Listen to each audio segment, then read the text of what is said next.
Hello, I am Cal and welcome to the channel. In this one we're going to look at some PC builds. This is using some software on the internet called PC Part Picker.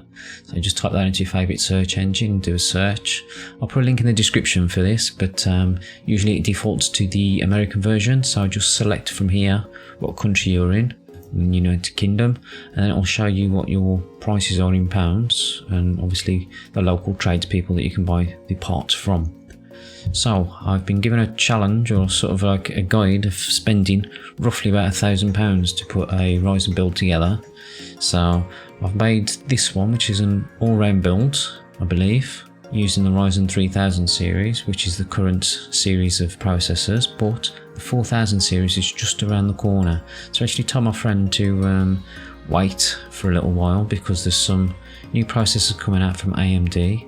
Also, they're going to be sending some graphics cards out as well, Big Navi, and also the 3000 series of graphics card is imminent to be released during the part of this month, later on in this month, 3000 series, and that's what I think the future is at the moment.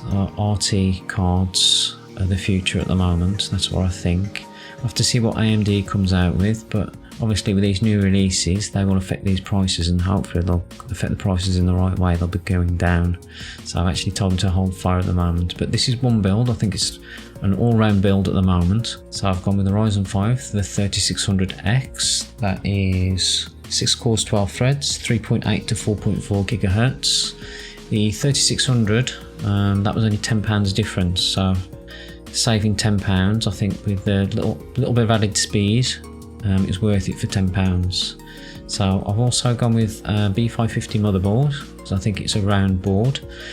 Choosing motherboards themselves, you need to decide what you want, because obviously with motherboards you can get Wi-Fi, you can get Bluetooth, and not all of them have Wi-Fi and Bluetooth, so it just depends where you're going to be using your computer. Me myself, I'm right next to my internet connection, so I don't need Wi-Fi or Bluetooth. I sort of like just plug in. I think it's the safest way, to be honest. Also, with the compatibility issues with the Ryzen CPUs, I'll just bring up a spreadsheet type thing. This is on the AMD website. Again, I'll leave a link in the description for this. So here's a list of all the motherboards, and it tells you what CPUs or generation of CPUs are going to be compatible with these motherboards. I've got a Ryzen 7 1700 and an X370 motherboard, so they're completely compatible. 500 series weren't out at that time, so they're not even on the list. They're not going to be compatible with my CPU. And then you've got the different generations going across. This is the current generation, and there's a little bit of a grey area whether they're actually compatible with my motherboard or not. For definite, I know the new CPUs that will be coming out shortly won't be. So you need to check through and decide what board you want, and if you want to go with the new CPUs at a later date, choose a 500 series motherboard. 550 is the middle ground, and the 570 is the premium. There might be new motherboards coming out as well, I don't know. It's a possibility, and it's probably a likelihood as well. So just going back to the build itself then. So I've chosen 32 gigabytes because I think that's the new norm at the moment, and for the price it's really decent. 16 gigs is probably a minimum, but I think 32 gigabytes is the new norm with the size of the games that they're asking us to play, all the AAA games. So that's why I've actually gone with a 1 terabyte boot drive as well. It's an NVMe, so it's quite quick. I've also got an extra storage here, hard drive, a 3 terabyte one for Steam games and things. He likes playing retro games, and I think he's got a decent sized ROM collection, so this will suit him down to the ground. With the graphics card, I've gone with the Radeon RX 5500 XT, 8GB card, and for the price, the performance is really good.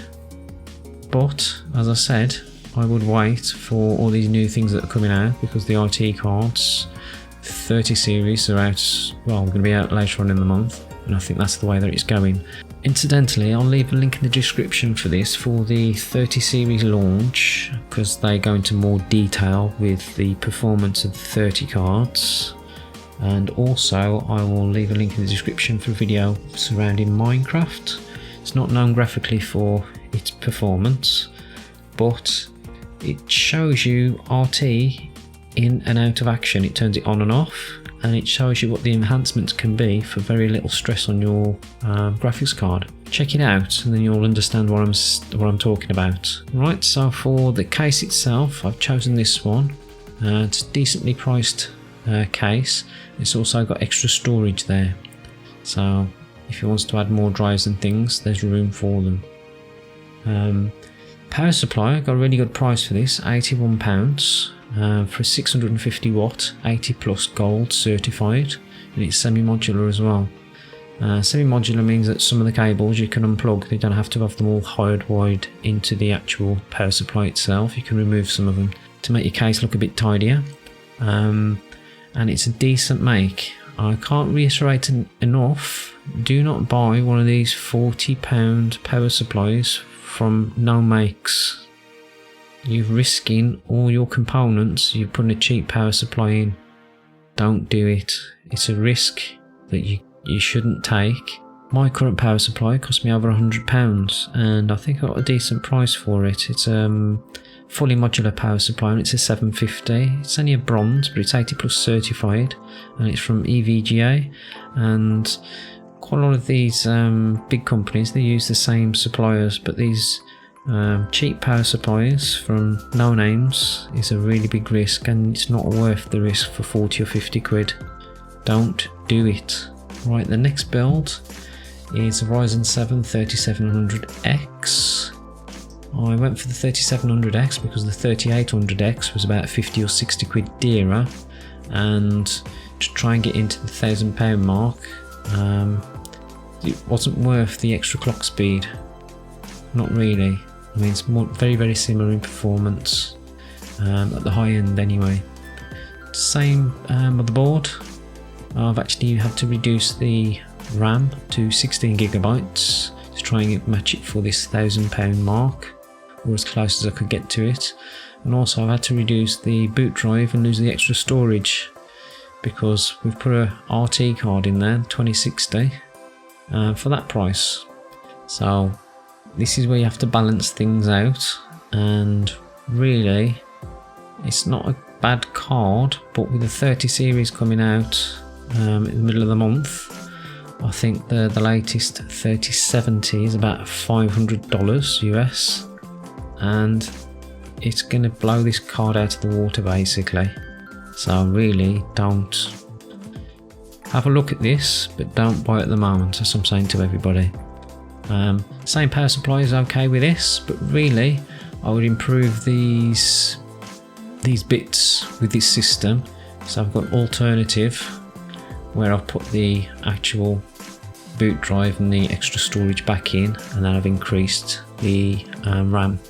So for that little bit of extra money, it is worth it to get a more balanced system. But the best system that I would sort of like buy myself is going to be the Ryzen 9 3900X. Going back to the Ryzen 7, that's 8 core 16 thread, but the Ryzen 9 is obviously a little bit more money, but the Ryzen 9 is 12 cores and 24 threads, and I think that's the way things are going at the moment. More cores, more threads. I think the latest, or the new PlayStation 5 that's coming out, and the Xbox, the new revision of that, they're going to have quite a lot of cores and threads as well. Probably similar performance to the Ryzen 7 8 core 16 threads, somewhere along those lines. So I've had to boost up the motherboard to an X570, a little bit more money.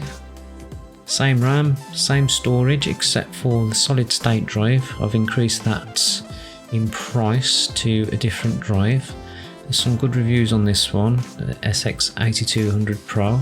Really, with these types of components, you need to look into the reviews and things. Even I've had some issues at the moment. I bought a Crucial P1 1TB, 5-year guarantee. I've had it 12 months and it's broken, so I'm actually returning that. So yeah, look at the reviews and look at some of the bad reviews and see whether it indicates or puts any alarm bells ringing.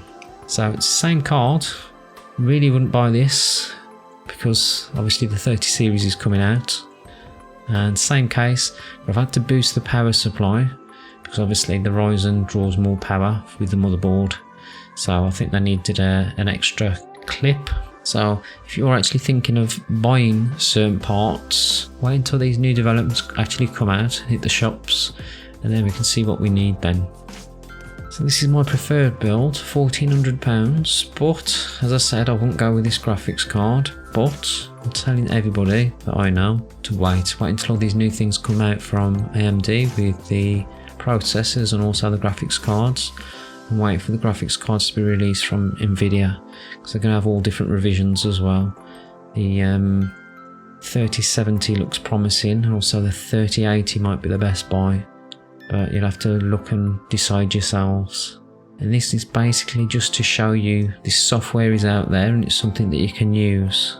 So have a little play and even register with them and save your parts list. So I'll flick through these builds again, so at least you can do a screenshot or something of them. My name is Cal. Have a good morning, afternoon or good evening. Farewell till next time, and I will see you later. Thanks for watching.